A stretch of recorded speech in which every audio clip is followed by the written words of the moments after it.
This is Brad Smith from BeerSmith.com, and today I'm going to cover the new session features in BeerSmith 4. While BeerSmith 4 still stores recipe session data in the recipe, we've added a number of new features to make it easy to manage multiple sessions for a recipe and record your old recipe sessions to the brew log. Today I'm working with this Baltic Porter, and I'm going to click on the Sessions tab here, which contains the session data. And you can see, for example, I've already entered my mash pH here because it's not colored. If I enter any recipe data, for example, if I enter my measured original gravity here as 1.063, you can see that field changes color. It's no longer blue. It goes white again to show that I actually entered the data. On the Mac, there's a similar system, except it uses a small colored ball next to the field rather than changing the color of the field itself. Anyways, I can enter all of the data that I wish up here very easily just by typing the data in and so on.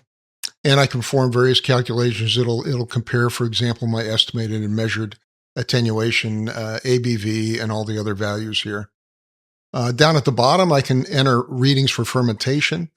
And I should mention that I've added a new feature here.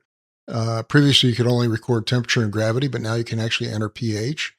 And a lot of people do record their pH on the beer, as well as mead, wine, and cider, to track the pH as it ferments. And as you enter those readings, they will show up over here in the age graph. So you'll be able to track them over time. Next, I want to show you the new session feature. So if I click, let's say I finished with this recipe, I've got all the data entered, and I'm done, and I'm ready to brew a new session or a new recipe of the same type. What I can do is click on the new session button here, and this is going to do a whole bunch of things for me optionally, and I can check these check boxes here if I don't want it to do one of these functions. But one of the things it's going to do is archive a full copy of this recipe, including the session data, into the brew log folder so that I have a record of it. Another thing it's going to do is reset the measured values to estimated values. So all those white values will turn blue again to show me that I haven't entered them. Another thing it'll do is clear all the fermentation data used in the age graph. So it'll clear that out so I can enter new data in for the next record. And finally, it'll set the date and time to the recipe to the current time and bump the version number up. So if I want to bump it to the next version, which in this case would be version 1.1, it'll do that. So if I press OK here, it'll do all these functions at once.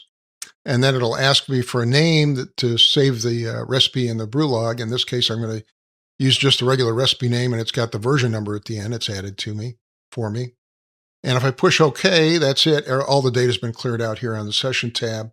I can now start over with another brew. It's even changed the brew date to today's date.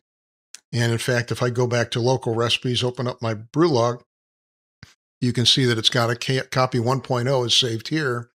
Whereas if I go over here, it has bumped it to version 1.1. So it's very easy to tell, not only from the brew date, but from the version number and the name, which version is which. So if I were to brew this recipe, 10 times over, each of them would have a slightly different name, slightly different recipe number, as well as the correct date.